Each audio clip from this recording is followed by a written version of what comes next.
Hey guys, my name's Aaron, and today I'm going to be talking to you today about Screencast, kind of what it is, what it does, and how to use it.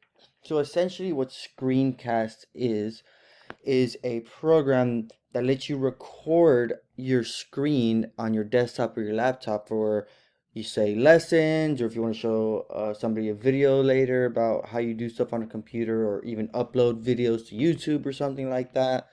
You have that access to you. Screencast isn't the only way to do it though.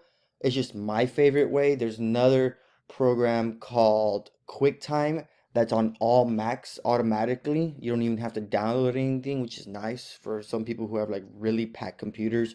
You can just already have the program, you can do it there. But with QuickTime, it's not as versatile with editing and how you can do things on it. I'll show you all that later, how you can do it through Screencast right now. But first, I'm here to talk to you about Screencast. So, with Screencast, unlike QuickTime, you do have to download it. It's not that much storage space though. It's pretty easy. It walks you through the steps. It's pretty quick, and you can start off within minutes, honestly. It's pretty cool. And with Screencast, you can record the screen, you can record yourself, you can record both at the same time if you want to be there in the lesson with the students so they can feel like you're there and it's just not another boring voice. With QuickTime, though, you can't do that. You can only record your screen. One aspect that QuickTime is better than Screencast, though, is that there really is no timer or time when it comes to recordings. Like you just keep going on, and it's awesome. While with Screencast, you only get 15 minutes. So unless it's a very fast lesson, you're gonna have to pay for the premium. And with the premium, which is about $5, you'll get that unlimited time. You'll get additional ways of editing your videos. I think you'll get more music options that you can put in the background, so it's just not awkward silence. And yeah, one thing they do have alike though is that you can adjust the frames for your screen. So right now I'm in full screen, so you can see everything. I wouldn't be surprised if an email came in right now, and you'll see that. Uh, but if you wanted to be more private, you can close that in where I could make it where you're only looking at this page, you're only looking at the article that I'm showing you right now.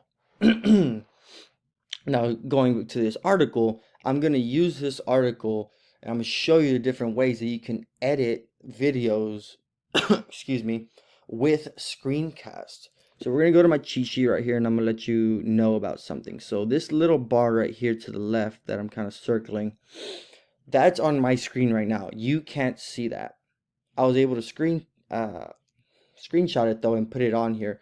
So I'm going to show you the different tools and how they work and what they do on Screencast. So we're going to start off with the pencil, so number one. So we're going to come back to my lesson. I'm teaching about examination of sleep and injured among college football athletes. So I want my class to know how important this is. I am going to underline all of this. Hey guys, I need y'all to pay attention. This is super important, please. I need y'all to understand that this is something serious in the field, and this is something that y'all need to keep an eye out for. Awesome. Pretty easy, right? So you can get rid of that. Next is the highlighter. Once again, want to emphasize something? Cool. Here we go. I'm going to highlight all of this. This is an important topic. Pay attention. Please, you need to pay attention to this.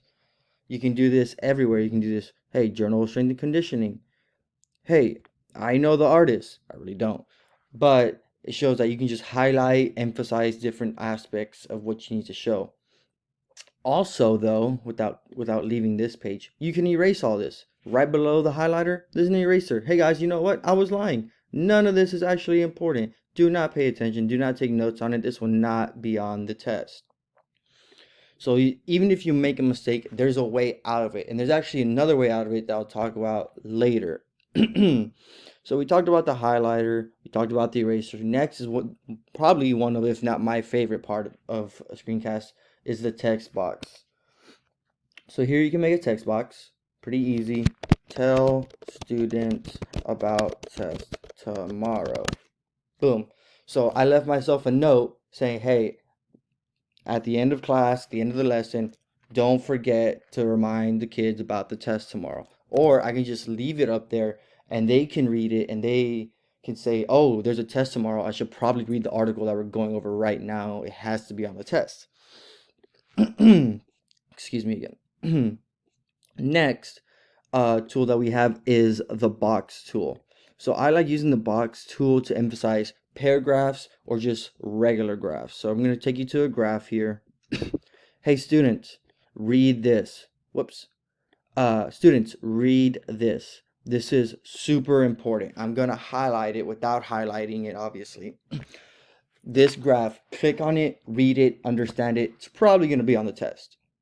So that's really cool when you need to emphasize giant things like this paragraph. Hey, read this entire thing. Pay attention to it. Trust me, you're going to want it. The next tool I'm going to show you, and hopefully it works properly, it's kind of been glitchy with me, is the zoom tool. So I've been using it. I use it to show small, small letters, small things that you can't really see. So this can be hard to read for some people. So if we need to zoom in, you can just click. Come on. You can click.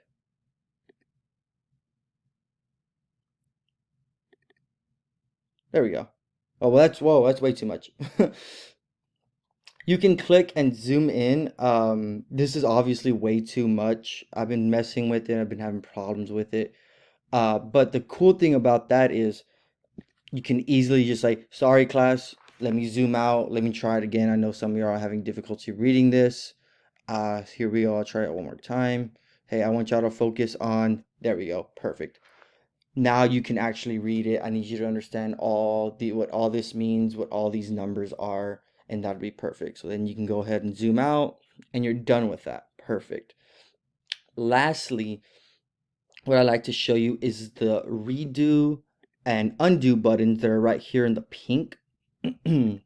So what you can do with these is like going back using a pencil, I can draw right here. I'm gonna draw a regular circadian rhythm, basically your sleep pattern. So you'll be in light, you'll be going to sleep, going to sleep. Okay, now I'm in light sleep, now I'm in deep sleep, I'm in light sleep, I'm in deep sleep. It kind of looks like a heartbeat. It's kind of funny. So like let's say you're showing the class this and you're like, that's a horrible drawing. Do not pay attention to that. This does not represent the circadian rhythm accurately at all. So we're just going to go ahead and just delete the whole thing. Cool. Let's say you're in the lesson later and you're like, you know what? I actually did like that drawing. I don't know why I didn't like it at first, but now I do like it. So I'm going to bring it back because I do like it. And it does paint the perfect picture for kids to see how you sleep and how you wake up at night, or how sometimes you have that deep sleep and sometimes you wake up really groggy. It's all over the place sometimes when it comes to it. But to get away from that trail, that is basically everything that you can really do with Screencast. I really like it. I would imagine somebody who's more artsy or more creative can take this and run with it. I'm pretty simple. I just like to highlight and pull up graphs and show graphs. I do leave the notes for myself and for students if they need them, which is helpful because sometimes I'll even forget to mention the notes, but the notes are there anyway. So some will read them, some won't, obviously. Um, but thanks for coming. I really enjoyed this. I hope you enjoyed the video and I hope it helps you.